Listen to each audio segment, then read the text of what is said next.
ప్రసంగం అంశం యజమానుడు తిరిగి రాబోతూ ఉన్నాడు. ఇది నా ప్రసంగం అంశం యజమానుడు తిరిగి రాబోతూ ఉన్నాడు. యోహాను సువార్త 20వ అధ్యాయము 6వ వచనం నుండి 7వ వచనం వరకు.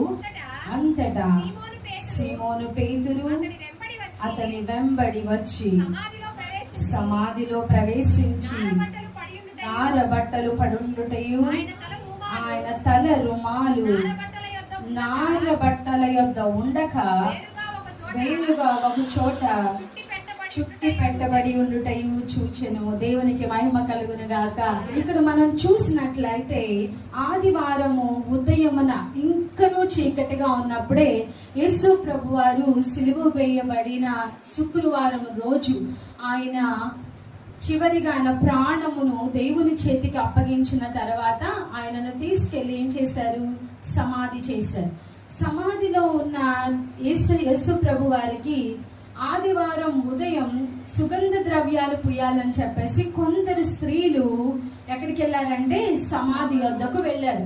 వాళ్ళు ఊహించని ఒక సంఘటన వాళ్ళ సమాధి దగ్గర చూశారు. ఏంటంటే నార్మల్ గా యూదా యొక్క ఆచార ప్రకారం ఎలా ఉంటదంటే వాళ్ళు ఎవరైనా ఆ వ్యక్తి చనిపోతే గనక 3 రోజుల తర్వాత ఆ వ్యక్తి దగ్గరికి వెళ్ళి వాళ్ళు సుగంధ ద్రవ్యాలు పూసి మరలా ఆ సమాధిని కప్పి పెట్టేసేసి వస్తారన్నమాట. అది వాళ్ళకున్న ఆచారం. కాకపోతే ఇక్కడ ఏం జరిగిందంటే ఎంటైర్ గా మొత్తం డిఫరెంట్ గా ఉందన్నమాట. వీళ్ళు చాలా ఆసక్తితో మంచి సుగంధ ద్రవ్యాలు, ఎందుకంటే దేవుడు కదా ఆయన గురించి ఆయన మహిమను గురించి వీళ్ళకి బాగా తెలుసు కాబట్టి మంచి సుగంధ ద్రవ్యాలు తీసుకొని ఆ స్త్రీలు అక్కడికి వెళ్ళినప్పుడు వాళ్ళు ఊహించని ఒక సంఘటన జరిగింది. ఏంటంటే సమాధికి మూయబడిన రాయి ఏమైందంటే తొలగింపబడి పక్కకుంచబడి ఉందన్నమాట. అప్పుడు పేతురును ఆ శిష్యులను బయలుదేరి సమాధి వద్దకు వచ్చారు. ఆ సమాధి వద్దకు వాళ్ళు రావడానికి ముందు వీళ్ళు ఏం చెప్పారంటే, అమ్మో యేసు ప్రభు వారి సమాధి తెరవబడి ఉంది, అమ్మో అందులో ఆయన లేడు, ఆయన ఎవరో తీసుకెళ్లిపోయారు అని చెప్పి వీళ్ళు భయపడిపోయి ఈ స్త్రీలందరూ కూడా పరిగెత్తుకుంటూ వెళ్ళి పేతురుకి తర్వాత యోహానికి చెప్పడం జరిగిందనమాట. ఈ సంఘటనలు విన్న తర్వాత వారికి కూడా కంగారు పుట్టింది. అమ్మో ఏం జరిగింది, అసలు ఇలా జరగడం ఏంటి అని చెప్పేసి కంగారున వాళ్ళు కూడా వచ్చారు. అయితే స్త్రీలు బయట నుండే చూసి వెళ్ళిపోయారు. తర్వాత మనం చూస్తే అక్కడ 4వ వచనంలో ఉంటది కదా, వారిద్దరూ కూడి పరిగెత్తుచుండగా ఆ శిష్యుడు పేతురు కంటే త్వరగా పరిగెత్తి ముందుగా సమాధి వద్దకు వచ్చి వంగి నారబట్ట పడి ఉండుట చూచెను గాని అతడు సమాధిలో ప్రవేశించలేదు. బయట నుండి చూస్తే తెలిసిపోద్ది కదా అసలు విషయం ఏంటనేది. బయట నుండి చూస్తే తెలుసు, అదేమి పెద్ద 10 అంతస్తుల మేడ కాదు కదా, ఒక సమాధి.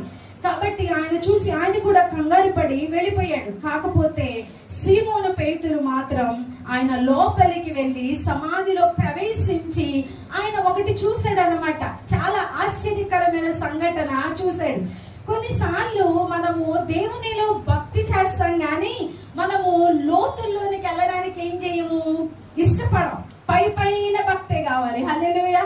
ఒక భక్తుడు రాస్తాడు కదా, కాళ్ళ వరకు కాదు, మోకాళ్ళ లోతు కాదు, మొలలోతు కాదు, నడుము లోతు కాదు, మెడలోతు కాదు, కానీ ఈత కలిగినంత లోతుల్లోనికి నన్ను నడిపించు దేవా అని చెప్పి ఒక భక్తుడు ఒక పాట రాస్తాడు. దేవునికి మహిమ కలుగును గాక.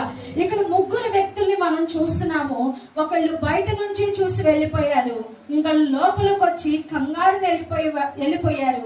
మరొక వ్యక్తి మాత్రం లోపలికి వెళ్ళి డీటెయిల్డ్ గా అన్ని పరిశీలిస్తా ఉన్నాడు. ఎందుకంటే ఆయనకు ఒక నమ్మకం ఉంది, నా దేవుడు ఎవరో తీసుకెళ్తే వెళ్ళిపోయేవాడు కాదు. హల్లెలూయా. నా దేవుడిని దొంగిలించే శక్తి ఎవరికి కూడా లేదు. నా దేవుడు ఈ సమాధిలో లేడు అని అంటే నా కొరకు ఆయన ఏదో విషయం ఆయన దాచి ఉంచే ఉంటాడు. హల్లెలూయా. లోపలికి వెళ్ళాడు, తొంగి చూశాడు, అంత చూస్తా ఉన్నాడు. ఆయనను కప్పి ఉంచిన వస్త్రంలో ఆయన లేడు. అదంతా కూడా చిందరవందరగా పడేసేసింది. కానీ అక్కడ ఒక డీటెయిలింగ్ ఆయన చూస్తూ ఉన్నాడు కదా, కొద్దిగా దూరములో ఒక క్లాత్ మాత్రము చక్కగా మడత పెట్టి పక్కన పెట్టి ఉండుట ఆయన చూశాడు. చూసిన తర్వాత మొదటి చూసిన స్త్రీలకు చాలా కలవరం వచ్చేసింది హృదయంలో. అమ్మో నా దేవుడు లేడు, అమ్మో యేసు ప్రభువుని ఎవరో తీసుకెళ్లిపోయారని. రెండవ వ్యక్తిగా చూసిన వ్యక్తికి కూడా కలవరం వచ్చింది. కానీ మూడో వ్యక్తి మనశ్శాంతితో, ఒక పీస్ ఆఫ్ మైండ్ తో, దేవుడు ఇచ్చిన ప్రశాంతతతో, దేవుడు ఇచ్చిన సమాధానముతో ఆయన బయటకు వచ్చిన వాడై ఉన్నాడు. ఏంటి ఆ సమాధానము? దేవుడు మనకు ఏమి తెలియపరచాలనుకున్నాడు? ప్రియ దేవుని బిడ్డ, నిన్ను దేవుడు ఒక చోటకి నడిపించాడు అని అంటే నిన్ను ఆయన మధ్యలో విడిచిపెట్టేవాడు ఆయన కాదు. అందుకే సీమోను పేతురు లోపలికి వెళ్ళాడు, సమస్తమును చూస్తా ఉన్నాడు. ఆయనకు ఒక సమాధానము కలిగింది. ఏంటంటే చక్కగా మంచిగా మడత పెట్టిన ఒక క్లాత్ ఆయన చూశాడు అనమాట. అప్పుడు ఆయనకి ఏమనిపించింది అంటే, నేను చెప్తాను, నా దేవుణ్ణి ఒకవేళ ఎవరైనా తీసుకొని వెళ్ళిపోయారు అనుకో, ఎవరికైనా ఎంత తీరికుంటదా కూర్చొని దీన్ని మడత పెట్టాలి, దీన్ని ఎలాగేయాలి, దీన్ని అలా చేయాలని అలా ఎవరైనా అనుకుంటారా? దొంగతనం చేసేవాడు వస్తాడు, వచ్చే వరకే ఆడిది బాగుంటది, వెళ్ళేటప్పుడు తలుపులు ఎలా ఉంటాయో తెలియదు, ఎలా ఉంటాయో తెలియదు. వాడి యొక్క ఆలోచన ఎలా ఉంటదంటే, నేను కావాల్సింది తీసుకున్నా, నేను ఇక్కడి నుంచి ఏం చేయాలి, వెళ్ళిపోవాలి. కాబట్టి ఆ డీటెయిలింగ్ అంతా కూడా ఆయనను తీసుకెళ్లిపోయే వాళ్ళకి అవసరం లేదు. అయితే ప్రియ దేవుని బిడ్డలారా, అక్కడ ఒక క్లాత్ చక్కగా మడత పెట్టి ఉండటాన్ని చూసిన సీమోను పేతురు అనుకున్నాడు కదా, నా దేవుడు చేసిన కార్యం ఇది. హల్లెలూయా! నా దేవుడు నా కొరకు, మేము భయపడకుండా ఉండడానికి, మేము బాధపడకుండా ఉండడానికి, మేము కలవరపడకుండా ఉండడానికి మాకు ఇచ్చిన ఒక సూచన. మన దేవుడు మనలను అయోమయంలో ఉంచే దేవుడు కాదు. ఆమేన్. అందరం చెప్దామా? మన దేవుడు మనలను అయోమయంలో ఉంచే దేవుడు కాదు. ఈ రోజు నువ్వు ఎలాంటి డెసిషన్ తీసుకోవాలో నీకు తెలియకపోవచ్చు, నువ్వు ఎలా నడుచుకోవాలో నీకు తెలియకపోవచ్చు. అయోమయంగా ఉంది, ఇటెల్లాలా అటెల్లాలా, అది ఆ వివాహం చేసుకోవాలా, ఈ వివాహం చేసుకోవాలా, ఆ ఉద్యోగం చేయాలా, ఈ ఉద్యోగం చేయాలా, ఇక్కడికి వెళ్ళాలా, అక్కడికి వెళ్ళాలా, ఎన్నో అయోమయాలు ఉంటాయి కదా. కానీ మన దేవుణ్ణి మనం ఎప్పుడైతే కలుసుకుంటామో, దేవునితో మనం ఎప్పుడైతే సంభాషిస్తామో, మనలను ఆయన ఆ అయోమయములో నుండి ఏం చేసేవాడై ఉన్నాడు, బయటకు తీసుకొచ్చేవాడై ఉన్నాడు. యూద ఆచార ప్రకారము వారికి ఒక అలవాటు ఉంటదన్నమాట. బాగా ధనవంతులైన వారు కానీ, లేకపోతే మధ్య తరగతి వారు కానీ, వాళ్ళకి డైనింగ్ టేబుల్ ఉండి వాళ్ళకి ఒక సర్వెంట్ ఉంటే వాళ్ళు ఏం చేస్తారంటే, యజమానుడు వచ్చి బల్ల దగ్గర కూర్చొని ఆయన భోజనం చేసే ముందు వాళ్ళు టేబుల్ అంతా కూడా సెట్ చేసేసేసి, యజమానుడికి కావాల్సిన ఆహారము అన్ని సమస్తమును కూడా పెట్టేసేసి వాళ్ళు ఏం చేస్తారంటే వెనక్కి వెళ్ళిపోతారు. వెనకంటే ఇలా పక్కకు వచ్చి వాళ్ళు నిలబడతారు. ఆ యజమానుడికి అర్థమయ్యేది, నా కొరకు ఈ టేబుల్ ఏం చేయబడింది, ప్రిపేర్ చేయబడింది. కాబట్టి ఆ యజమానుడు దాన్ని చూసి వచ్చి చేయి వేసుకొని కూర్చొని తిని వెళ్ళిపోతాడు అనమాట. ఒకవేళ ఆ వ్యక్తిది గనక తినడం సరిగ్గా పూర్తవలేదు అని అనుకోండి, దాన్ని ఏం చేస్తారంటే ఇలా కర్చీఫ్ తుడుచుకోవడానికి పెడతారు కదా, ఈ కర్చీఫ్ ని సగం మడిచి పక్కన పెట్టేసేసి వెళ్ళిపోతారు అనమాట. దాని అర్థము, నేను కొద్దిగా తిన్నాను, మళ్ళీ వెంటనే వస్తాను అని చెప్పేసి. ఒకవేళ యజమానుడు గనక మొత్తం తినేశాడు, ఇక మళ్ళీ వచ్చే ఉద్దేశం లేదనుకోండి, ఎలా పడితే అలా తుడుచుకొని ఇలా పక్కన పడేసేసి వెళ్ళిపోతారు.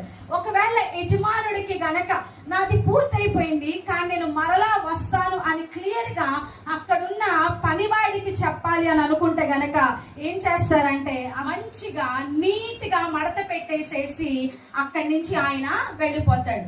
ఇలా నీట్ గా మడత పెట్టినప్పుడు అక్కడ పని చేసే సేవకుడికి ఏ మాత్రము కూడా దీన్ని టచ్ చేయడానికి అధికారము లేదు. ఎందుకంటే ఇక్కడ యజమానుడు ఏమని చెప్తున్నాడంటే, నేను వెళ్తున్నాను కానీ నేను మరలా తిరిగి వస్తాను. దేవునికి మహిమ కలుగునుగాక. నేను వెళ్తున్నాను, నా పని ఇంతవరకు అయింది, కానీ నేను మరలా ఏం చేస్తాను, తిరిగి వస్తాను. కాబట్టి సీమోను పేతురు ఎప్పుడైతే ఆయన ఆ సమాధిలోనికి ప్రవేశించాడో, ఒక వస్త్రము చిందరవందరగా పడిపోయింది. అది యేసు ప్రభు వారికి మీదగా కప్పిన వస్త్రము. కానీ ఏ వస్త్రం అయితే ఇలాగ మడత పెట్టబడి ఉందో, ఆ వస్త్రం ఏంటంటే ఆయన తల కింద పెట్టబడిన వస్త్రము. హల్లెలూయా! అక్కడ యేసు ప్రభు వారు చెప్తున్నారు, నన్ను తీసుకువెళ్ళే ధైర్యము ఈ లోకములో ఎవరికీ కూడా లేదు. హల్లెలూయా! చాలా మంది మతస్థులు అంటా ఉంటారు కదా, యేసు ప్రభు అంటే సమాధి నుంచి పారిపోయి ఏదో దేశం వెళ్ళిపోయాడంట. హల్లెలూయా! నా దేవుడికి పారిపోయే అవసరము లేదు.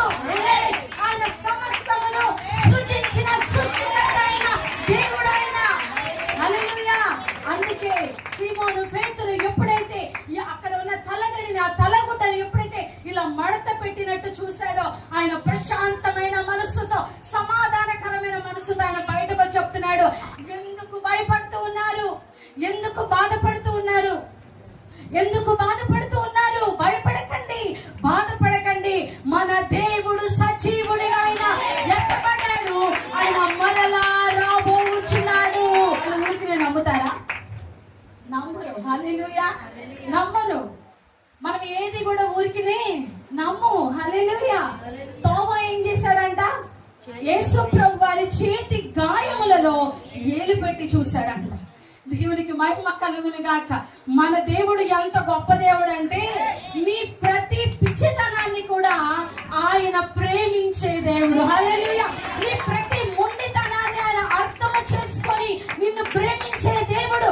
నువ్వు చేసే ప్రతి దానిని కూడా క్షమిస్తూ నీ ఎడల కనికరమును చూపించే గొప్ప దేవుడు. కాబట్టి సీమోను పేతురు దీనిని ఇలా బయటకు తీసుకొచ్చి, నా దేవుడు చెబుతూ ఉన్నాడు, ఆయన మరలా వస్తాడు. ఆయన ఏం చేస్తాడు? మరలా వస్తాడు. దేవునికి మహిమ కలుగును గాక. ఇలాగే మనకి కూడా ఒక టేబుల్ మేనర్స్ ఉంది. దేవునికి మహిమ కలుగును గాక. మనం వెళ్ళి భోజనం చేసినప్పుడు మనకేం చేస్తారంటే, మంచి 5 స్టార్ ఫైన్ డైనింగ్ రెస్టారెంట్స్ కానీ, ఒక మంచి స్టాండర్డ్స్ ఉన్న రెస్టారెంట్లు ఎలా ఉంటదంటే, ఇలా 2 ఫోర్కులు ఇలా పెడతారు ఎడం చేతి వైపు, తుడుచుకునే నాప్కిన్ ఎలా ఉంటది, ఈ 2 స్పూన్లు కూడా ఇలా ఉంటాయి. ఇక్కడ ఒక బ్రెడ్ నైఫ్ అంటారు దీన్ని, చికెన్ ఏదైనా కట్ చేసుకోవడానికి నైఫ్ అన్నమాట. ఇలా ఉంటది. దీని అర్థం ఏంటంటే, వచ్చిన ఒక వ్యక్తికి ఈ టేబుల్ ఎలా ఉంది? రెడీగా ఉంది. వాళ్ళు వచ్చి కూర్చొని ఏం చేయొచ్చు? భోజనం చేయొచ్చు. మనం ఏం చేస్తాం అంటే, టేబుల్ ఖాళీగా ఉంటే ఏం చేస్తాం? వెళ్ళిపోయి కూర్చొని పోతాం. ఎందుకంటే మనకు అలవాటు, ఖాళీగా ఉంది కాబట్టి ఇది మాకే. కానీ రెస్టారెంట్స్ ప్రకారము వాళ్ళకి ఎలా ఉంటదంటే, ఇలా పెట్టి ప్లేట్లు ఏం పెట్టకుండా ఇదేం పెట్టకపోతే మనం కూర్చోకూడదు. హల్లెలూయా. వాళ్ళ ప్రకారం వాళ్ళు ఇదేం చేయలేదు, ఇంకా ప్రిపేర్ చేయలేదు. వాళ్ళు ప్రిపేర్ చేయాలి. ఆమె ఇలా ప్రిపేర్ చేసిన దాని దగ్గరికి వెళ్ళి మనం ఏం చేయాలి? కూర్చోవాలి. ఇలా కూర్చున్న తర్వాత మనము తినడం మొదలు పెడతాం కదా. తినడం మొదలు పెట్టాక ఏం చేస్తాము? మధ్యలో బఫే సిస్టమ్ ఉంటది. హల్లెలూయా. బఫే అంటే వెళ్ళి పెట్టుకొని రావాలి కదా. అప్పుడు ఇదేం ప్లేట్ అంటే స్టార్టర్స్ ప్లేట్ అన్నమాట. అంటే మనకి స్టార్టర్ ఫస్ట్ ఇస్తారు కదా, చికెన్ సంథింగ్. ఇదేమో ఒక మెయిన్ మీల్ కోసం అన్నమాట, మెయిన్ బిర్యానీ తినడానికి ఇది. ఓకే, ఇలా ప్లేట్ పెట్టిన తర్వాత మనం తినడానికి ఏం చేస్తాము? ఫోర్క్, స్పూన్ తీసుకున్న వాళ్ళు స్పూన్ తీసుకుంటారు. మోస్ట్లీ ఫారెన్ కంట్రీస్ లో కానీ, 5 స్టార్ హోటల్స్ లో కానీ స్పూన్ ఎవరు వాడరు. ఈవెన్ అన్నం కూడా ఫోర్క్ తోనే తింటారు. కాబట్టి ఈ ఫోర్క్ ని, ఈ యొక్క నైఫ్ ని, ఎందుకంటే చికెన్ గానీ ఏదైనా కట్ చేసుకోవాలంటే ఈ నైఫ్, దీన్ని తీసుకొని ఇలా ప్లేట్ లో పెట్టినప్పుడు మనము పక్కకి వెళ్తున్నాం అనుకోండి, ఇలా పెట్టేసేసి వెళ్ళిపోకూడదు. అది మేనర్స్ కాదు. అప్పుడు మనం ఏం చేయాలంటే, దీనిని ఇలా పెట్టి, దీనిని ఇలా పెట్టి, దీనిని ఇలా పెడితే దీని అర్థం ఏంటంటే, నేను బ్రేక్ తీసుకుంటున్నాను, నేను మరలా వచ్చి నేను తింటాను. దాని అర్థం, నాది ఇంకా తినడం అవ్వలేదు కాబట్టి మీరు నా ప్లేట్ ని తీసేయొద్దు అని దాని అర్థం అనమాట. ఇలా పెట్టి ఉంటాయి. ఒకవేళ మీరు ఎవరైనా ట్రై చేస్తే, 5 స్టార్ హోటల్కి వెళ్తే, లేకపోతే మంచి రెస్టారెంట్స్కి వెళ్తే మీరు ఇలా చేస్తారనుకో, వాళ్ళు అనుకుంటారు అబ్బా వీళ్ళకి చాలా మంచి టేబుల్ మేనర్స్ ఉందని. దేవునికి మహిమ కలుగును గాక. మనం ఓమే కాలనీలో ఉండొచ్చు, అయితే ఏంటి? హల్లెలూయా. మనం అన్నిటికి అరుగులనే, మనకు అన్ని తెలుసు. ఇలా పెట్టినప్పుడు నేను ఇలా బ్రేక్ తీసుకుంటున్నాను అని అర్థం అనమాట. తర్వాత ఒకవేళ మనం కనుక ఇలా పెట్టి, ఇలా పెడితే, అంటే క్రాస్ లాగా ఇలా పెడితే గనక నెక్స్ట్ దానికోసం మేము వెయిట్ చేస్తున్నాము అని, అంటే ఫస్ట్ ఒకటి వచ్చి వడ్డిస్తారు, తర్వాత ఇంకొక దానికోసం వెయిట్ చేస్తున్నాము అని అర్థం అనమాట. తర్వాత మనం చూస్తే ఇది ఉంది కదా, ఫోర్క్ ఇటు, స్పూన్ ఇటు, ఇలా పెడితే గనక మన దగ్గరకు వచ్చి చూసే వాళ్ళకి ఏమనిపిస్తుంది అంటే, అబ్బా మీరు వండిన ఫుడ్ ఎక్సలెంట్ గా ఉంది, అసలు మామూలుగా లేదు, మేమైతే కడుపు నిండా తినేసాము అనే అర్థం అన్నమాట. తర్వాత ఇది ఉంది కదా, ఇది కానీ లేకపోతే స్పూన్ కానీ పెడదాం మనం. ఇలా ఈ 3 కనుక ఇలా స్ట్రైట్ గా పెడితే దాని అర్థం, మాది ఇంకా అయిపోయింది, మేము వెళ్ళిపోతున్నాము, మీరు ఇంకా టేబుల్ ని క్లీన్ చేసుకోండి అని అర్థం. కొంతమంది ఉంటారు, మనకి అన్ని రెస్టారెంట్లు అన్ని నచ్చవు కదా, మరి నచ్చినప్పుడు పెద్ద పెద్ద హోటల్స్ లో గొడవలు వేసుకోరు. హల్లెలూయా. మాకు నచ్చలేదు, మీరు ఎందుకు అలా చేశారు అలా అని వాళ్ళు అంటారు. కాబట్టి దానికి వాళ్ళు ఎలా చెప్తారు అని అంటే, నేను చూపిస్తాను మీకు. ఈ ఫోక్ ఉంది కదా, ఈ ఫోక్ మధ్యలో ఇలా నైఫ్ని గుచ్చుతారు, గుచ్చి ఇలా పెడతారు అనమాట, ఇలా ప్లేట్ లో పెడతారు. అప్పుడు వాళ్ళకి ఏం అర్థం అవుతుంది అంటే, మా ఫుడ్ వాళ్ళకి ఏం అవ్వలేదు, నచ్చలేదు అని వాళ్ళకి అర్థమవుతుంది. హల్లెలూయా. నేను ఎందుకు చెప్తున్నాను అని అంటే, ఇవన్నీ కూడా మనకి యూదుల యొక్క ఆచార ప్రకారము వారికి టేబుల్ మేనర్స్ ఎలా అయితే ఉంటుందో, టేబుల్ లాంగ్వేజ్ ఎలా అయితే ఉంటుందో, అంటే ఈ టేబుల్ మనం మాట్లాడట్లేదు, ఏం మాట్లాడుతున్నాయి, ఫోక్లు స్పూన్లు ఏమవుతున్నాయి, వాళ్ళతో మాట్లాడుతున్నాయి. ఒకవేళ యజమానుడు వచ్చి ఈ ఫోక్ లోపలికి ఈ నైఫ్ ఉండటం చూసాడు అనుకో, వాళ్ళ ఉద్యోగాలు ఏమైపోతాయి, ఊడిపోతాయి. ఎందుకంటే వాళ్ళకి అర్థమైపోతుంది, ఇక్కడ కూర్చొని తిన్న వ్యక్తికి ఈ ఫుడ్ ఏమవ్వలేదు, నచ్చలేదు, ఆర్ సర్వీస్ నచ్చలేదు, ఏదో ఒక ప్రాబ్లం ఉందని వాళ్ళకి ఏమవుతుంది, అర్థమవుతుంది. ప్రియ దేవుని బిడ్డలారా, అలాగే ప్రతి ఒక్క దానికి కూడా ఒక అర్థం అనేది ఉంటది. మనం అర్థం లేకోకుండా ఎలా పడితే అలా మనం లోకంలో ఏమవ్వకూడదు, జీవించకూడదు. ఇప్పటి వరకు జీవించాం కదా, ఇప్పటి వరకు అలా చేశాం కదా, దేవునికి మహిమ కలుగును గాక. ఈ వీడియో లైవ్ అవుతుంది, మీరు ఇంటికి వెళ్ళా కూడా చూసుకొని రెస్టారెంట్లకి దేనికైనా వెళ్ళినప్పుడు దీన్ని ఫాలో అవ్వండి, చాలా బాగుంటది. హల్లెలూయా. మనకి మంచి పేరు కూడా వస్తుంది. సరే, ఇదంతా కూడా పక్కన పెడితే, మనకి ఎలాగైతే టేబుల్ మేనర్స్ అనేది ఉంటుందో, యూదులలో కూడా అలాగే టేబుల్ మేనర్స్ ఉంటది అనమాట. మన దేవుడు చిన్న చిన్న వాటిని కూడా ఆయన విడిచిపెట్టేవాడు కాదు. హల్లెలూయా. చిన్న దానికి సహితము విలువని ఇచ్చి దాని ద్వారా మనకు ఒక మెసేజ్ ని తెలియపరిచే గొప్ప దేవుడిని మనము కలిగి ఉన్నాము. మన యజమానుడు మనల్ని విడిచిపెట్టేవాడు కాదు, మన యజమానుడు మనల్ని విడిచిపెట్టేవాడు కాదు. అందరూ అనుకున్నారు, శిష్యులు అనుకున్నారు, ఆయన చుట్టూ ఉన్న జన సమూహం అంతా అనుకున్నారు. అప్పటికప్పుడు యేసు ప్రభువుని సిలువ వేసినప్పుడు అనేక మందిలో మారు మనసు వచ్చింది. వాళ్ళందరూ అనుకున్నారు, అయ్యో ఈయన మనల్ని వదిలిపెట్టేసేసి వెళ్ళిపోయాడని. కానీ ప్రియ దేవుని బిడ్డలారా, యేసు ప్రభువారు ఎప్పుడైతే ఆయన ఆరోహణమై పరలోకమునకు వెళ్తూ ఉన్నారు, అప్పుడు ఆయన చెప్తున్నాడు కదా, నేను మీ మధ్యకు ఒక ఆదరణకర్త నేనేం చేయబోతున్నాను, పంపించబోతూ ఉన్నాను. హల్లెలూయా, హల్లెలూయా. ఈ ఆదరణకర్త మీ మధ్యకు రావాలి అని అంటే, మీరు అది అనుభవించాలంటే మీరు ఏం చేయాలి, ప్రార్థించాలి. హల్లెలూయా. మేడ గదిలో కూర్చొని సంఘమంతా కలిసి ప్రార్థిస్తూ ఉన్నారు, ఏడుస్తూ ఉన్నారు.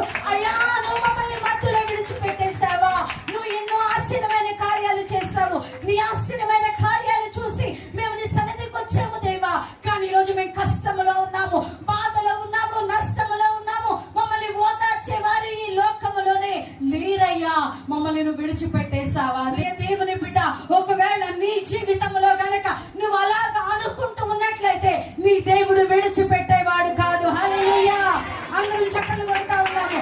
మన దేవుడు విడిచిపెట్టేవాడు కాదు, ఆయన పట్టుకునేవాడు, నడిపించేవాడు, బలపరిచేవాడు, ఆయన స్థిరపరిచేవాడు, నిన్ను విడిచిపెట్టేవాడు కాదు.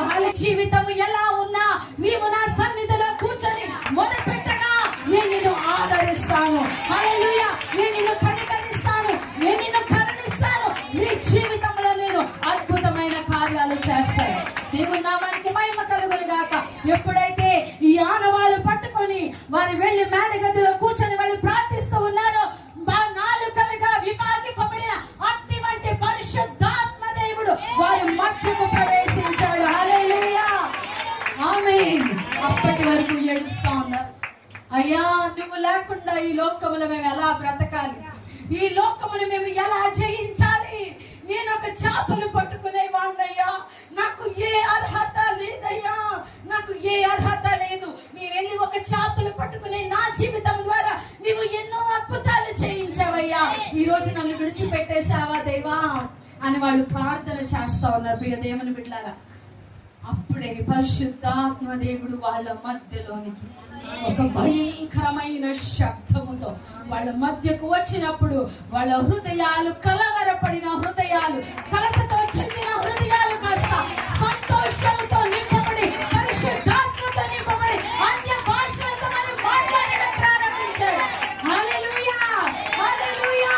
అన్య భాషలతో వారు మాట్లాడడం ప్రారంభించారు. వీరు ఎప్పుడైతే అన్య భాషలతో మాట్లాడుతూ ఉన్నారో, ఆ చుట్టుపక్కల పరిసరాల్లో ఉన్నవారు, పనులు చేసుకునే వాళ్ళందరూ వచ్చేసారు షాక్ అవుతూ, వీళ్ళేంటి మా మాట్లాడుతున్నారని కొంతమంది, మరొకళ్ళు వచ్చి వీళ్ళేంటి మా భాష మాట్లాడుతున్నారని మరికొంతమంది వచ్చారు వీరేంటి మా భాష మాట్లాడుతున్నారని.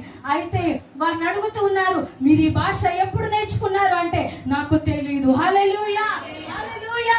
వారు యేసు ప్రభు ఉన్నప్పుడు ఎంత పరిచర్య అయితే చేశారో, పరిశుద్ధాత్మ దేవుడు వారి మధ్యలోనికి వచ్చినప్పుడు మరింత అద్భుతమైన పరిచర్యను వారు చేసిన వారు ఉన్నారు. హల్లెలూయా. ప్రియ దేవుని బిడ్డ, ఈ రోజు మనము దేనికి కలత చెందాలి, దేనికి కలవరపడాలి, మనము దేనికి బాధపడాలి, దేనికి వేదన పడాలి, దేనికి కుమిలిపోవాలి. ఆమేన్ హల్లెలూయా. నీ మనస్సు మీద చేయి పెట్టుకొని, నీ హృదయం మీద చేయి పెట్టుకొని, నా ప్రాణమా నీవు ఎలా కృంగి ఉన్నావు. హల్లెలూయా. కీర్తనకారుడైన దావీదు అంటాడు, నా ప్రాణమా నువ్వెందుకు కృంగిపోతూ ఉన్నావు. ఎప్పుడైనా నీతో నువ్వు అలా మాట్లాడుకున్నారా? దేవునికి మహిమ కలుగును గాక. మనల్ని మనం ప్రోత్సాహపరచుకోవాలి దేవుళ్ళు. ఆమేన్. మనలను మనము పురుకొల్పుకోవాలి. ఆమేన్. మనలను మనము దేవునిలో మంట పుట్టేవారిగా, పరిశుద్ధాత్మతో నింపబడేవారిగా, ఆ శక్తి కలిగి మనం ముందుకెళ్ళాలి. అందుకే కీర్తనకారుడైన దావీదు అంటూ ఉన్నాడు, ఆయన పడక గదిలో రహస్యమందు ఆయన కూర్చొని ప్రార్థిస్తూ అంటాడు కదా, నా ప్రాణమా నీవు ఎలా కృంగి ఉన్నావు, నాలో ఉన్న సమస్తమా నీవు ఎలా కృంగి ఉన్నావు, తొందరపడుచున్నావు. ఆమేన్ హల్లెలూయా. నిన్ను సృజించిన దేవుడు నిన్ను విడిచిపెట్టడు. ఆమేన్. నిన్ను పుట్టించిన దేవుడు నిన్ను విడిచిపెట్టడు. ఆమేన్ హల్లెలూయా. నువ్వు ఈ రోజు ఏ స్థితిలో ఉన్నా ఆయన దగ్గరికి వెళ్తే నిన్ను ఆదరించి హెచ్చించే దేవుడు మన మధ్య ఉన్నాడు. దేవునికి మహిమ కలుగును గాక. ఆమేన్ హల్లెలూయా. మన రెండో పాయింట్, నీవింకా అయిపోయింది అనుకున్నది దేవుని దృష్టికి అదే ప్రారంభం. దేవునికి మహిమ కలుగును గాక. నీవు ఇంకా నీ జీవితంలో అయిపోయింది అనుకున్నది దేవుని దృష్టిలో అదే ప్రారంభం. మీ పక్కన వాళ్ళకి షేక్ హ్యాండ్ చెప్తారా, నేను అయిపోయింది అనుకున్నది నా దేవుని దృష్టిలో ప్రారంభం. నేను అయిపోయింది అనుకున్నది నా దేవుని దృష్టిలో ప్రారంభం. నేను అయిపోయింది అనుకున్నది నా దేవుని దృష్టిలో ప్రారంభం. హల్లెలూయా హల్లెలూయా. అందరూ అనుకున్నారు ఇంకా అయిపోయింది. యేసు ప్రభువుని ఏం చేస్తారు? సిలువేస్తారు. ఇక యూదా జాతి అంతా, రోమీయులందరూ కూడా ప్రశాంతంగా వెళ్ళి పడుకుందాం అనుకున్నారు. ఏమనుకున్నారు? ప్రశాంతంగా వెళ్ళి పడుకుందాం అనుకున్నారు. కానీ యేసు ప్రభువు సిలువ మీద ఉన్నప్పుడే ఆ దేవాలయపు తెర రెండుగా చిరిగిపోయిందంట. దేవాలయపు తెర మందం ఎంత ఉంటది అని అంటే, నాకు తెలిసి ఒక ఇంత మందం ఉంటదంట తెర. ఆ తెర యొక్క మందం, ఇప్పుడు దీని మందం ఎంత ఉంది? ఇలా ఉన్నా కూడా మనం ఏం చేయలేము, చించలేము. హల్లెలూయా. కానీ దేవాలయపు అడ్డ తెర అని అంటే ఒక చిన్న తెర కాదండి. పెద్ద దేవాలయానికి, పరిశుద్ధ స్థలానికి, అతి పరిశుద్ధ స్థలమునకు మధ్య ఉన్న తెర ఏమైపోయిందంటే మధ్యగా చిరిగిపోయింది. అక్కడ షాక్. ఏమేన్ హల్లెలూయా. తర్వాత భూకంపం వచ్చింది, అక్కడ షాక్. మన దేవుడు విడిచిపెట్టాడండి. ఏమేన్. నీకు నష్టము కలిగించే వారిని నీ దేవుడు విడిచిపెట్టాడు. హల్లెలూయా. నీకు బాధను కలిగించే వారిని నీ దేవుడు విడిచిపెట్టాడు. మన దేవుడు ప్రేమించే దేవుడు. ఏమేన్. మన పక్షంగా ఆయన ఏం చేస్తాడంట? వ్యాజ్యమాడతాడంట. హల్లెలూయా. అందుకే దావీదు అంటాడు కదా, యుద్ధము యెహోవాదే. ఆమేన్. దావీదు గొల్యాతు మీదకి వెళ్ళేటప్పుడు అంటాడు కదా, నేను నా దేవుని సహాయముతో, ఆమేన్, నేను నా దేవుని సహాయముతో ఈ ఫిలిష్తీయుడైన కుక్కను నేను చంపడానికి వస్తున్నాను. హల్లెలూయా. దేవునికి మహిమ కలుగును గాక. మన సహాయముతో, మన శక్తితో మనం ఏమీ కూడా చేయలేము. కానీ దేవుని సహాయముతో, దేవుని శక్తితో మనం ఏదైనా కూడా చేయగలుగుతాం. అందరూ అనుకున్నారు అయిపోయింది, ఇక యేసు ప్రభు వారి జీవితం ఇక్కడితో క్లోజ్. హల్లెలూయా. కానీ మేడగదిలో నుంచి ఎప్పుడైతే శిష్యులు బయటకు వచ్చి అద్భుతమైన కార్యాలు, ఆశ్చర్యమైన కార్యాలు చేయడం స్టార్ట్ అయ్యారో, అపోస్తలులు ఎప్పుడైతే అభిషేకింపబడి పట్టణంలోనికి వెళ్ళి దేశ దేశాలు తిరిగి, రాష్ట్రాలు తిరిగి అనేక కోట్ల మందిని యేసు ప్రభువే సొంత రక్షకుడని ప్రకటించి ఆయన వైపు తిప్పారు. ప్రతి ఒక్కళ్ళు ఏమొచ్చేసింది? వణుకొచ్చేసింది. దేవుడు ఎవరిని విడవడు. హల్లెలూయా. నువ్వు ఎంత దిట్టుగాడివైనా, నువ్వెంత పోటుగాడివైనా, ఏది చేయాలనుకున్నా కానీ నా దేవుని శక్తి ముందు అన్ని పటాపంచలే. దేవునికి మహిమ కలుగుగాక. అధికారులను సైతము ఆయన మొన్ని మోకాళ్ళేసే స్థితిలోనికి తీసుకొచ్చే దేవుడై ఉన్నాడు. హల్లెలూయా. ఈ లోకములో ఉన్న ప్రధానులు, అధికారులు అందరూ కూడా ఒక రోజు ఆయన ముందు మోకాళ్ళేసి వంగి సాగిలపడి నమస్కరించి గడగడలాడే రోజులు రాబోతున్నాయి. ఇంతటి అభిషేకము దేవుడు మనకిస్తే మనం ఏమనుకుంటాం అంటే ఇక నా లైఫ్ అయిపోయింది, ఇక ఇంతే, ఇక ఏం జరగదు, నేనేమి చేయలేను, ఇక ఇంతే, నా జీవితం ఇంతే, ఇంకింతటితో అయిపోయింది. హల్లెలూయా. ఇంతటితో అయిపోయింది అనుకున్న నీవు నా యేసయ్యను ఆశ్రయిస్తే అక్కడ నుండి నీ జీవితాన్ని ఆయన రాస్తాడు. హల్లెలూయా. అక్కడ నుండి నూతనమైన చాప్టర్స్, ఆమేన్, నూతనమైన ఎదుగుదల, నూతనమైన ఆశీర్వాదము, ఆమేన్, నూతనమైన అనాయింటింగ్ లోనికి ఆయన నడిపించేవాడై ఉన్నాడు. అయిపోలేదు. ఆమేన్. హల్లెలూయా. ఎవరైనా ఇంక అయిపోయిందిరా నీ పని అంటే చెప్పండి, నా పని అయిపోయింది, నా యేసయ్య పని స్టార్ట్ అయింది. హల్లెలూయా. ఇప్పటి వరకు నా శక్తి ద్వారా జరిగింది, కానీ ఇప్పుడు నా యేసయ్య శక్తి, బలము, ఆత్మ ద్వారా ఆయన కార్యము జరిగించబోతున్నాడు. హల్లెలూయా. దావీదు చిన్నవాడు, యవనస్తుడు, ఎన్ని మధ్యలోకి నిలబడితే అనలంటూ ఉన్నారు, రే నీకంటే మేము ఆజానుబాహులు, అందరికంటే ఆజానుబాహుడు సౌలు. ఎంతో ఆచారబాహుడు, చాలా ఎత్తైన వాడు, అందమైన వాడు. ఎవరైనా ఆయన చూస్తే భయపడిపోవాలి. ఆయనే గొల్యాతును చూసి భయపడిపోయి గడగడా వణుకుతూ వెనకున్న గుడారంలోకి వెళ్ళి దాక్కుంటే నువ్వేంట్రా. వీళ్ళకి తెలియదు దావీదుకున్న అనుభవం ఎలాంటిదో. ఎందుకంటే దావీదుకున్న అనుభవం మనుషులందరిలో ఉన్న అనుభవం కాదు. హల్లెలూయా. ఒంటరి అనుభవం. గొర్రెల మధ్య ఒంటరిగా ఉన్నప్పుడు దేవుడు చేసిన అద్భుతమైన కార్యాలు అనుభవించిన అనుభవం. హల్లెలూయా. వాళ్ళకి ఎవరికి తెలియదు. వాళ్ళందరూ ఏమనుకుంటారంటే దావీదు వెళ్తాడు, గొర్రెలు కాసుకుంటాడు, అమ్మ క్యారేజీ పెడుతుంది, తినేసేస్తాడు, సాయంత్రం కల్లా వచ్చేస్తాడు. హల్లెలూయా.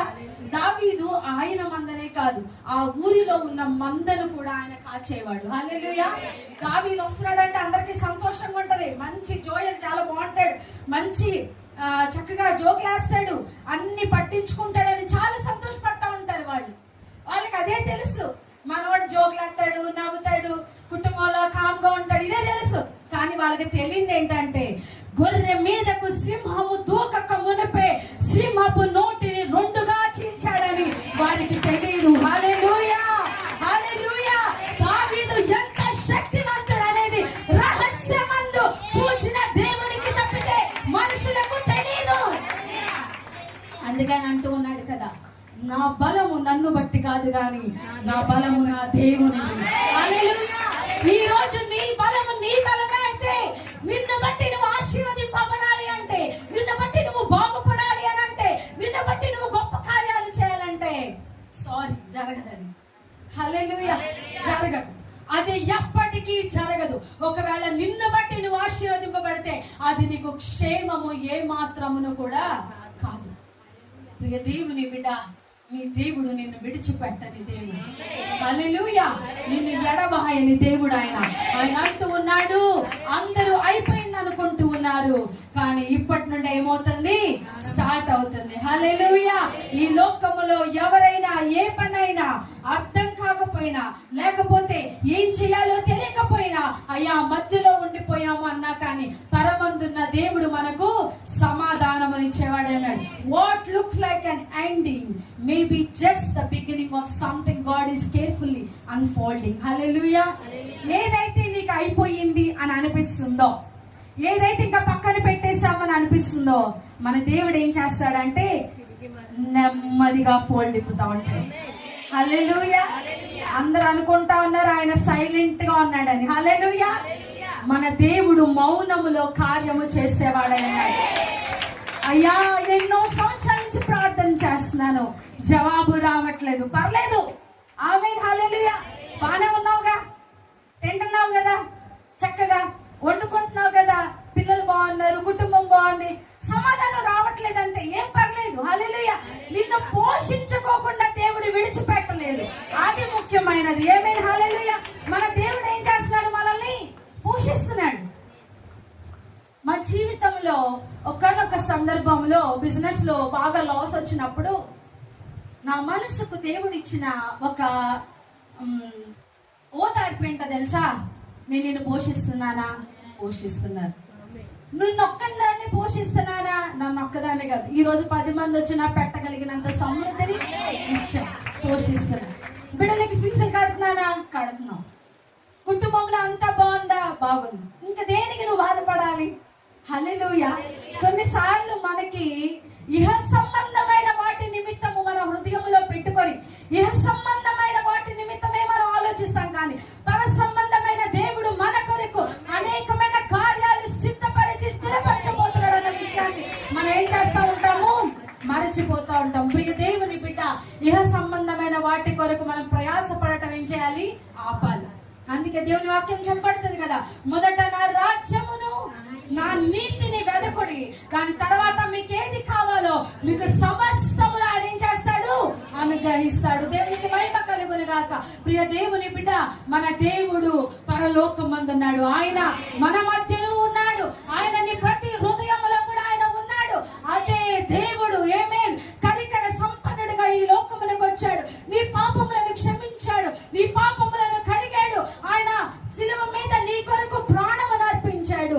తిరిగి ఆరోహణమై పరలోకం వెళ్ళాడు. కృప కలిగిన దేవుడు రౌద్రుడై కొదమ సింహముగా ఆయన మరలా తిరిగి రాబోతూ ఉన్నాడు. దానికి ఏం చేయాలి? మనము సిద్ధపడాలి. ఇంట్లో ఏదైనా చిన్న ఫంక్షన్ అయితే అన్ని సమకూర్చుకుంటాం, అన్ని సిద్ధపరచుకుంటాం. మనం వెళ్ళబోయేది ఆమేన్, హల్లెలూయా, ఈ ప్రపంచంలోని ఎవరు సెలబ్రేట్ చేసుకోనంత గొప్ప పెండ్లి విందుకు మనం వెళ్ళబోతున్నాం. హల్లెలూయా, హల్లెలూయా. మురికి కలిగి ఉంటే రానివ్వరు అక్కడికి. హల్లెలూయా. డబుల్ మైండ్, బయటకు మైండ్, లోపలకు మైండ్, 2 రకాలుగా ఆలోచించే వారిని అక్కడికి రానివ్వరు. డబ్బు హృదయము కలిగిన వారిని అక్కడికి రానివ్వరు. పాపిష్టి హృదయము కలిగిన వారిని అక్కడికి రానివ్వరు. నీలో పరిశుద్ధత నిష్కలంకముగా నీ లోకంలో జీవిస్తే అక్కడ నీకేముంటది? స్థానం ఉంటది. హల్లెలూయా. అక్కడ నేను ఎలా కూర్చోబెడతారో తెలుసా? చైరేసి ఉంటది. ఆ చైర్ ఒకళ్ళు నీకు వెనక్కి లాగుతారు. హల్లెలూయా. భోజనాలకు వెళ్తే మన చైర్ మనమే లాక్కోవాలి, దాన్ని మళ్ళీ ముందుకు మనమే లాక్కోవాలి, మనమే కూర్చోవాలి. కానీ అక్కడ ఏం చేస్తారో తెలుసా? దేవదూతలు వచ్చి నీకు చైర్ వెనక్కి లాగి కూర్చో, వాళ్ళ నమ్మకమైన మంచి దాసుడా. హల్లెలూయా. దేవునికి మహిమ కలుగును గాక. ప్రియ దేవుని బిడ్డ, నీ జీవితము నా జీవితము ఇహ సంబంధమైనది అయితే మనం ఇక్కడ కూర్చొని ఉండవలసిన అవసరము లేదు. ఈ లోకములో నా దేవుడు ఒక రోజు అగ్ని చేత కాల్చివేయబోతూ ఉన్నాడు. హల్లెలూయా. దేవునికి మహిమ కలుగును గాక. కొత్త భూమి, కొత్త ఆకాశాన్ని ఆయన సిద్ధపరచబోతున్నాడు. ఇందులో చెక్కలు, ముక్కలు, దుమ్ము, ధూళి సమస్తమును ఏం చేయబడబోతుంది? కాల్చివేయబడబోతుంది. హల్లెలూయా. ఇందులో నిలిచి ఉండేది ఒక్కటే, సువర్ణము. హల్లెలూయా, హల్లెలూయా. శ్రమలలో నీవు ఎలా మారుతావని అపోస్తలుడైన పౌలు గారు చెప్తున్నారు. సువర్ణముగా నీవు మారుతావు. హల్లెలూయా.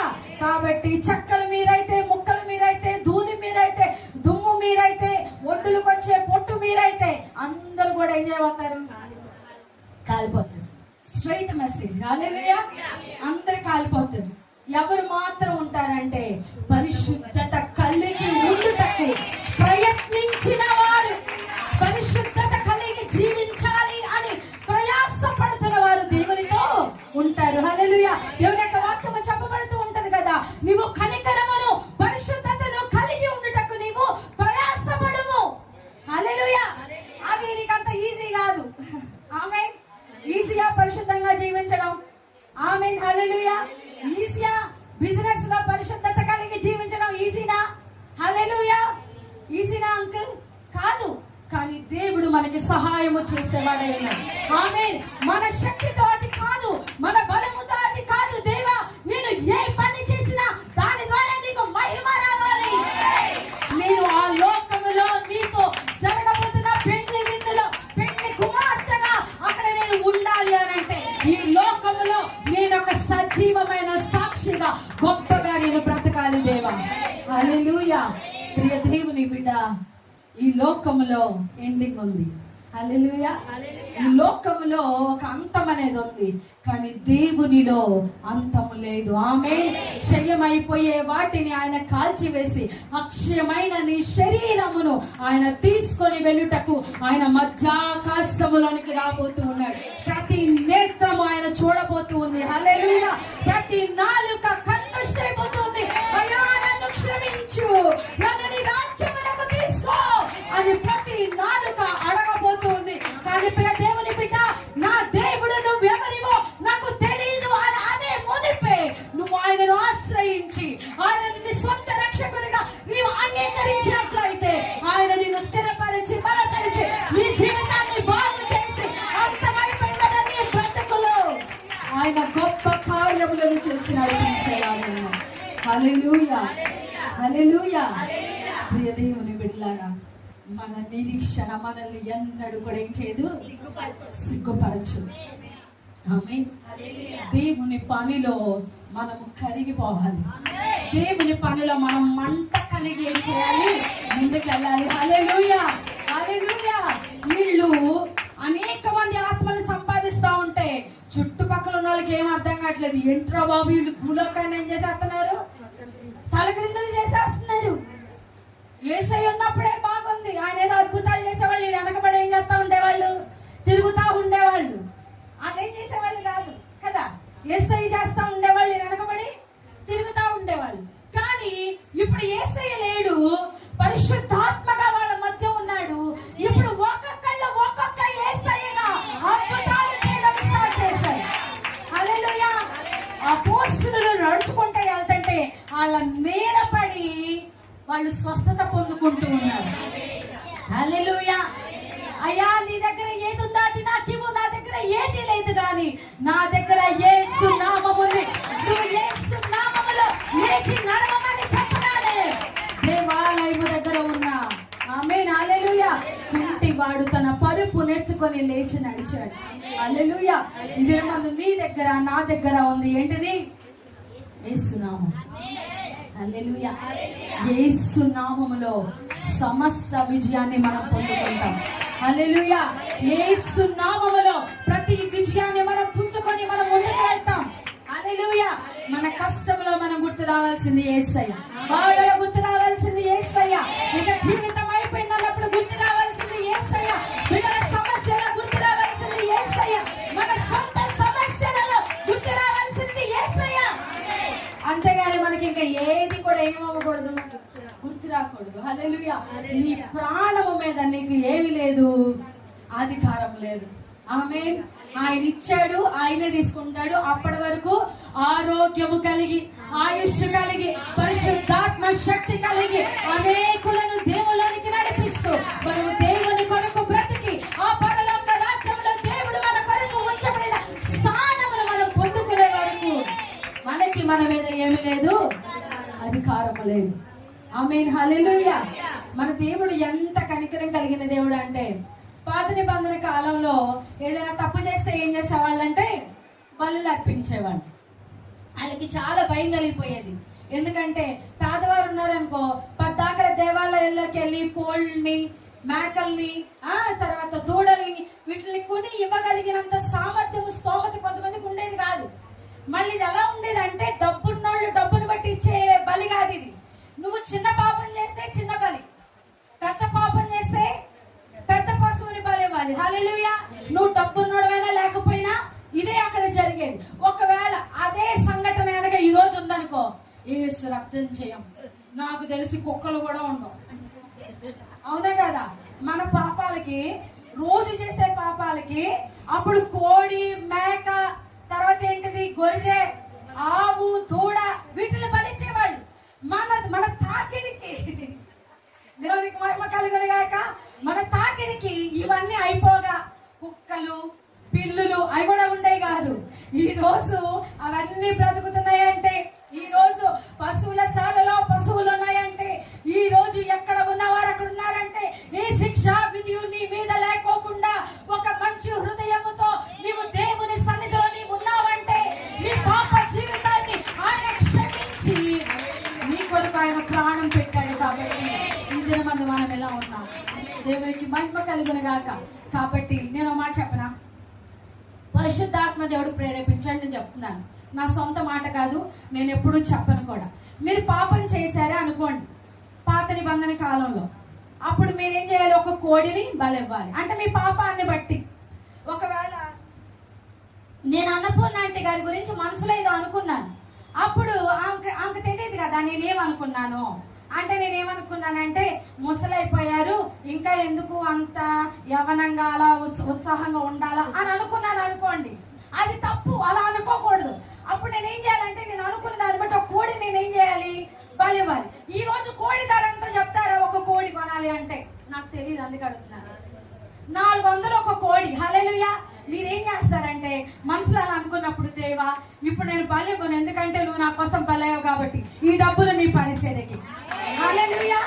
ఆమేన్ అన్నోళ్ళు అందరూ ఇవ్వాలి పరిచర్యకి. హల్లెలూయా. ఆమేన్ అన్నోళ్ళు అందరూ పరిచర్యకి ఇవ్వాలి. మీరు పెద్ద తప్పు చేస్తే, దేవా నన్ను క్షమించయ్యా. ఒకవేళ నేను పాత నిబంధన కాలంలో ఉంటే ఇప్పుడు ఒక పెద్ద తోడను కొనాలంటే ఎంత అవుతుంది అంకుల్? 10,000 కొనాలి.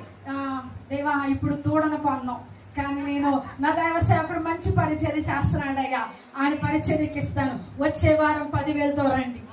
హల్లెలూయా. ఆ తర్వాత నిజంగా చెప్తున్నాను, వినండి, సీరియస్, అసలు ఎందుకు అవుతున్నారు మీరు? తర్వాత ఒక మంచి ఆవు, అంటే ఎంత పాపం చేస్తాడో చూడండి, మంచి ఆవు చక్కగా ఏంటిది మంచి పుష్టిగా, అసలు బలిచ్చేది ఎలా ఉండాలంటేనంట, మచ్చ కూడా ఉండకూడదు దాని మీద, చిన్న మరక గాని గీటు గాని ఏం ఉండకూడదు. వాళ్ళకి ఎంత సమస్య వాటిని ఎత్తుక్కొని తెచ్చుకోవడానికి. ఏమే ఇప్పుడు ఒక పెద్ద ఆవుని బలివ్వాలి. ఎంత అవుతుంది అంకుల్? 50,000 అనుకుందాం. ఓకే, 50,000. వచ్చే వారం మీరు 50,000 పట్టుకొచ్చి, హల్లెలూయా, మన చందా పెట్టే అది హోల్ కొద్దిగా పెద్ద చేద్దాం. చేస్తే 50 లక్షలు తీసుకొచ్చి చందా పెట్టులో వేయాలి. హల్లెలూయా. ఒక నెల రోజులు ట్రై చేస్తారా? ఏమే నాకు తెలిసి జీవితంలో మీరు తప్పులు చేయరు. మీరేమనుకుంటారంటే, అయ్యా నా దగ్గర డబ్బు లేదయ్యా, నా దగ్గర డబ్బు లేదు కాబట్టి నేను తప్పు చేయను. అమ్మో ఈ తప్పు చేయడం ఎందుకు? అయ్యగారికి 50,000 ఇవ్వడం ఎందుకు? ఈ తప్పు చేయడం ఎందుకు? అయ్యగారికి 50 లక్షలు ఇవ్వడం ఎందుకు? ఈ తప్పు చేయడం ఎందుకు? చర్చిలో తీసుకొని చేయడం ఎందుకు? చేయకపోతే ఎవరి డబ్బులు ఎవరి దగ్గర ఉంటాయి? చెప్పండి, గట్టిగా చెప్పండి. మీ దగ్గరే ఉంటాయి. హల్లెలూయా. ఆమేన్. పరిశుద్ధాత్మ దేవుడు ప్రేరేపణించాడు, మీరు వెళ్ళి ప్రార్థన చేసుకోండి. అయ్యా నిజంగానేనయ్యా, నేను తప్పు చేస్తే దీనికి ఎంత వేల సమకూడుతుందో అంత నేను తీసుకొచ్చి దేవుని సన్నిధిలో వేసేస్తాను. ఏమైనా హల్లెలూయా. నీ డబ్బుని కోరుకునేవాడు కాదు దేవుడు, కానీ ఆయన పరిచర్య జరగాలంటే నీ డబ్బు కావాలి. ఆమేన్. నీ దానము దేవునికి కావాలి. ఆయన పరిచర్య జరగాలంటే ఆయన నీ కొరకు ప్రాణం పెట్టిన వాడై ఉన్నాడు. ఈ రోజు ఈ మాట చెప్పింది మిమ్మల్ని నవ్వించడానికో, లేకపోతే మీరు తెచ్చే డబ్బుతో ఏదో కట్టుకోవాలని కాదు. ప్రియ దేవుని బిడ్డ, ఆ భారము నీ మీద పడినప్పుడు ఆ పాపము చేయడానికి నువ్వు భయపడతావే, ఆ భయమును మీలో తీసుకురావడానికి. హల్లెలూయా. దేవునికి మహిమ కలుగును గాక. కానీ ఆచరణ బాగుంది, దేవుడిచ్చిన తలంపు బాగుంది, దాని ప్రకారం చేద్దాము. ఈ కొద్ది మాటలు దేవుడు దీవించి ఆశీర్వదించును గాక.